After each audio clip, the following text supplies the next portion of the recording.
नमस्ते जी। मेरा नाम भारती पोपट है। मैं गुजरात अहमदाबाद के ग्लोबल मिशन इंटरनेशनल स्कूल संस्कार धाम के कक्षा 11वीं कॉमर्स की छात्रा हूँ। श्रीमान, इस कोरोना काल में उद्योग, व्यापार, सरकार को भी तकलीफ आई होगी, लेकिन क्या आपने सोचा है कि विद्यार्थियों को क्या तकलीफ आई? सर, इस संकट को मैं अपने जीवन में किस रूप में याद रखूं? ऐसा लगता है कि हम छात्रों का एक साल निरर्थक हो गया हो। मेरी जगह आप होते तो क्या करते? आपका मार्गदर्शन हमें दिशा देगा। धन्यवाद। धारू आपका छोटा भाई है? बड़ा भाई, छोटा भाई कोई है घर में? छोटी बहन है। हैं? छोटी बहन है सर। छोटी बहन है। अच्छा जी सर। छोटी बहन को ऐसे ही डांटती हो जैसे अभी कह रही थी? नहीं सर। है? ऐसे आंखें खोल करके बोल रही थी। अच्छा, साबरमती आश्रम पहले आई थी कि आज पहली बार आई? सर, फर्स्ट टाइम आई हूँ आज। फर्स्ट टाइम आई हो? कितने साल से अहमदाबाद में रह रही हो? 6 years सर। अच्छा, तो 6 साल से रह रही हो और आपको कभी मन नहीं कर गया कि भारत की आजादी का इतना महत्वपूर्ण स्थान, वहां कभी जाना चाहिए? आज तो सुबह से आ गए होंगे आप लोग? जी सर, बिल्कुल। तो आपने देखा क्या? आज सब चीजें देखी क्या? हाँ सर, देखी। मन को शांति का अनुभव हुआ? हाँ सर, बहुत शांति का अनुभव हुआ। देखिए, जा करके अपने संस्कार धाम के दोस्तों को भी कहो कि साबरमती आश्रम जाना चाहिए, और अपने परिवार और मित्रों के भी कहो कि साबरमती आश्रम जाना चाहिए और वहाँ की शांति का अनुभव करना चाहिए। कुछ पल मौन वहाँ बैठना चाहिए। करोगे? हाँ सर। अच्छा, अब आप चलिए, आपके सवाल पर आता हूँ। मैं तो एकदम से धार्मिक को उपदेश ही देने लग गया था। देखिए, आपकी बात बिल्कुल सही है। जहाँ तक कोरोना का प्रश्न है, मैं तो इसे इस रूप में देखता हूँ कि जो गलती आपने नहीं की उसका खामियाजा आपको उठाना पड़ा।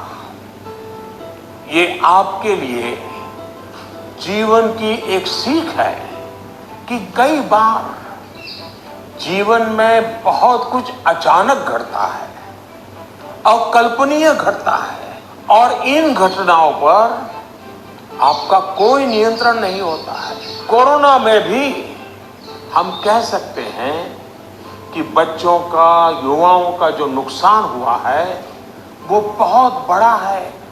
बचपन के लिए तो 1 साल का नुकसान बड़ी इमारत की नींव में एक खालीपन जैसा है। इस कमी को भरना आसान नहीं है।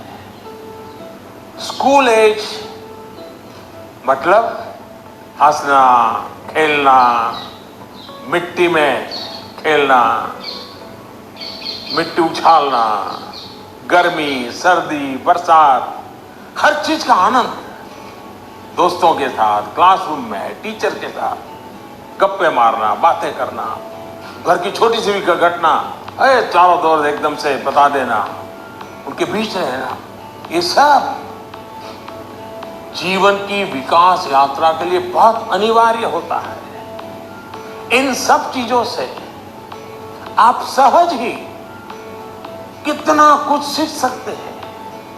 आपको भी लगता ही होगा, कोरोना काल के पहले का समय आप याद करते होंगे तो सोचते होंगे कि कितना कुछ मिस किया है।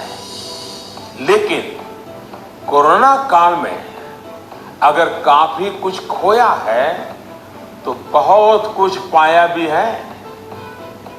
कोरोना की सबसे पहली सीख तो यही है कि आपने जिस चीज को, जिन जिन लोगों को मिस किया, उनकी आपके जीवन में कितनी बड़ी भूमिका है, ये इस कोरोना काल में ज्यादा पता चला है।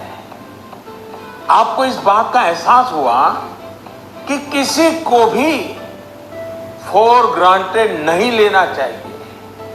खेलकूद हो, स्कूल में फिजिकल क्लासेस हो, या फिर आपके घर के पास सब्जी बेचने वाले, कपड़े प्रेस करने वाले, पास के बाजार के दुकानदार, जिन लोगों को, जिन बातों को आपने रूटीन समझ लिया था, उनका जब मिस करते हैं तब उनका सबका महत्व हम सबको अनुभव होता है, आपको भी पता चला है। इसलिए इस दिशा में आपको लगातार जागरूक रहना चाहिए और लाइफ लॉन्ग इस लेसन को याद रखना चाहिए। कोरोना के बाद भी इन चीजों की उपेक्षा नहीं करनी चाहिए।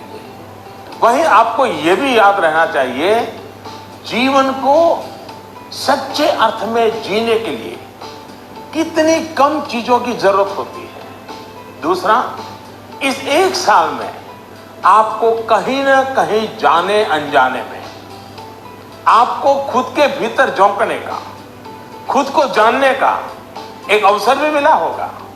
कोरोना काल में एक और बात ये भी हुई है कि हमने अपने परिवार में एक दूसरे को ज्यादा नजदीकी से समझा है।